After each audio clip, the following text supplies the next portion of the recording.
Football, sliced and diced with Sedgemoor FM and Somerset FA. Welcome to Sliced and Diced, where we have open and honest conversations about football. I'm Neil Fellows from Sedgemoor FM. And I'm Paul Coltman, marketing consultant for Somerset FA. So today we are talking about services to football, and we are talking with Colin Macpherson. So before we get into talking about today's topic, just let me give you a very quick invitation. If you're a fan of a local club, or a player, or a club official, or in any way involved in local football, then you want to subscribe to this channel and hit the bell to get notifications of all of our latest uploads as and when they drop. On this channel, you'll also get some local interest stories and the occasional music-related video too. Colin, you've won an award for services to football. Tell us about that award. Well, I think I started basically Ashcott Football Club in sort of a pub with a couple of other guys. That's how all the best clubs start. about 10 seasons ago. Yeah. We had sort of a bit of a youth club, a couple of teams and an adult team, and we decided let's join them together. And our target was to become a youth adult sort of development club. With the first team ideally getting into county football, and then having a youth team from mini kickers through every age group, under 18s into reserves and first team. That was our challenge. That was probably a 2-hour conversation 10 years ago, and we're still going at it basically. So what do you have? Minis? We have mini kickers start at 3 to 5-year-olds, under 7s, and then up all the way through. We sort of had one team at each age group, but now we've sort of moved to 2 as much as we can with capacity at where we're at. And the first team are now in Division 1 of the County League. So we've gone up 2 divisions in senior football as well. We've achieved the goal of County League football, which was one of the... Yeah, and that was a... Well, I think we was trying to think. I think we've done 6 promotions in 10 seasons, taking away 2 COVID years. It's kind of it's grown very quickly. 10 years is a long time, but actually in a football age, it's grown very quickly. Yeah. What's been the biggest challenges you've been building the club? I think to start with, it's fairly, when you get something sort of shiny and new, everyone sort of jumps on it a little bit, and then they realise maybe what's involved in it. I think our facility out at Ashcott, there's a Playing Fields Trust that actually sort of are a charity that have the sort of tenancy of the ground as such. There was a wooden shed there, and there's about 4 acres of land there.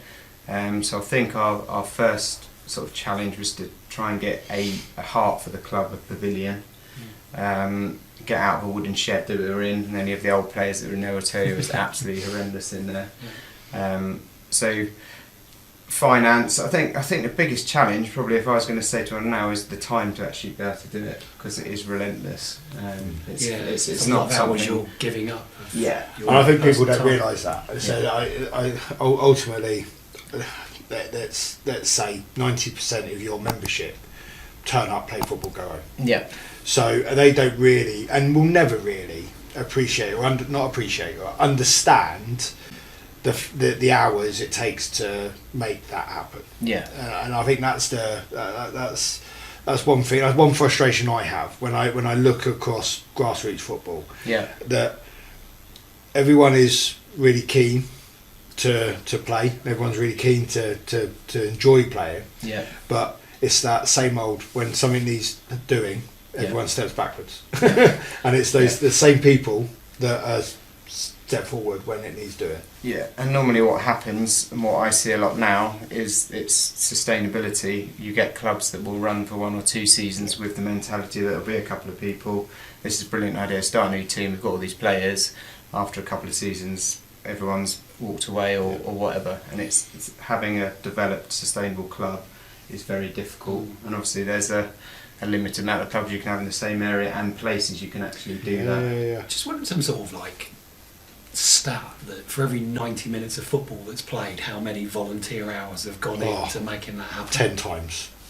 Easy 10 times.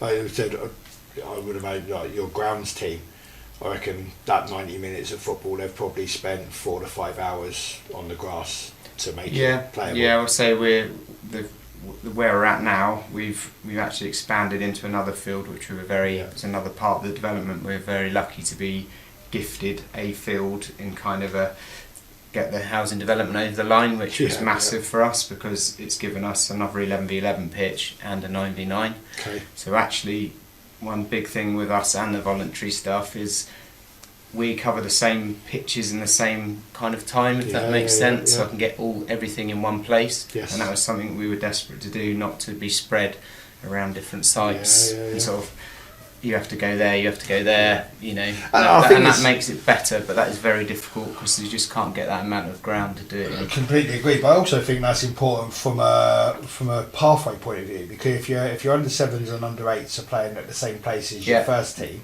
actually they can see that in 10 years I'm going to be playing on that pitch. Yeah. And if their game finishes at 1, then they're more likely to stay on and watch the game in the afternoon, for example. Yeah. So is it predominantly boys and men at the moment? Do we have any girls and women's? There's girls within the teams. Yeah.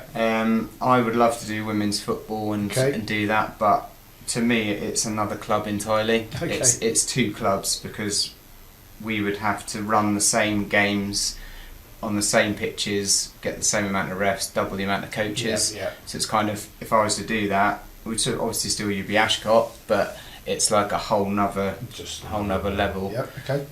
So yeah, we've had girls in most of the teams all the way along. Mm-hmm. So yeah, I'd love to do that, but yeah, there's just. But again, I think you're right. It potentially is a numbers thing. Ashcott's not the biggest village in the world. No, we're a very small village, and having a sustainable number, season after season, that wants to play, it's no point in starting it and then next season not having the numbers. So I get the logic. Yeah.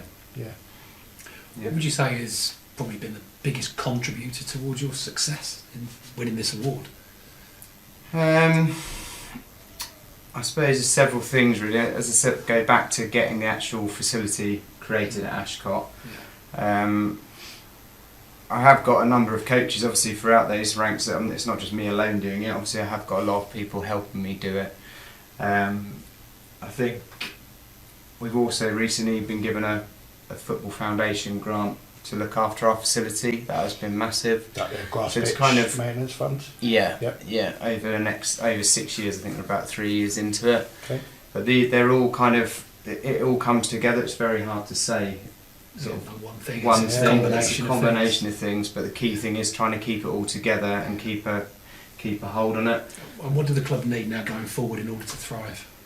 I think the biggest thing I've got at the moment is that I'm looking at trying to form another team. So I think what I didn't really take on was the fact that it doesn't stop at sort of either end. So as the under 7s finish, you're trying to start another under 7s team. Yeah. So we do our mini kickers, but I just trying to find coaches now, because you're sort of asking parents that don't want to do it, which is fair enough because it is a huge commitment. But it's now getting the next under 7s, the next under 7s, and then it's kind of, because our key thing is we need to grow our own players at Ashcott, because we can't really. That's the way it's worked for us, because they're part of the club, and for players to move away, we would kind of. The top level players, we would hope them to go Western League and sort of beyond, not to move sideways, because we're trying to build that kind of club mentality. And some of them have played. I'm actually looking after the first team at the moment. They've been 3 years old. Some of those players have been at our club and now playing first team football. So in terms of the achievement, that would be one of the biggest things about it. Yeah. No, that's fantastic. I see what you're doing with many hats on, and obviously I get lots of really positive feedback, and I think every time I've come out to your club it's always been a warm welcome and a lovely environment for football, whether that's kids or adults. So I think your award was justified on so many levels, but I think you're right in what you're saying. Actually, it's your award and no one can take that away from it, because you work ridiculously hard. But I think you're right in saying that actually there's lots of people that make this happen, and we can't recognise them all. And I think, yeah, you are the one on this occasion that has picked up that award. But I think you're very humble in saying that, yeah, actually I've won it because of so many other people that do a great job within my club as well. Yeah. So no, congratulations to you all, and especially yourself for the award. Yeah, congratulations, and thank you for coming in today as well. If you've enjoyed this episode, then please subscribe to the channel and remember to hit the bell to get notified about all of our latest uploads. Also, if you would like to get some extras from within the studio, like memes that we don't usually share anywhere else, a regular newsletter and access to our best of archive, then please follow the Patreon link in the description.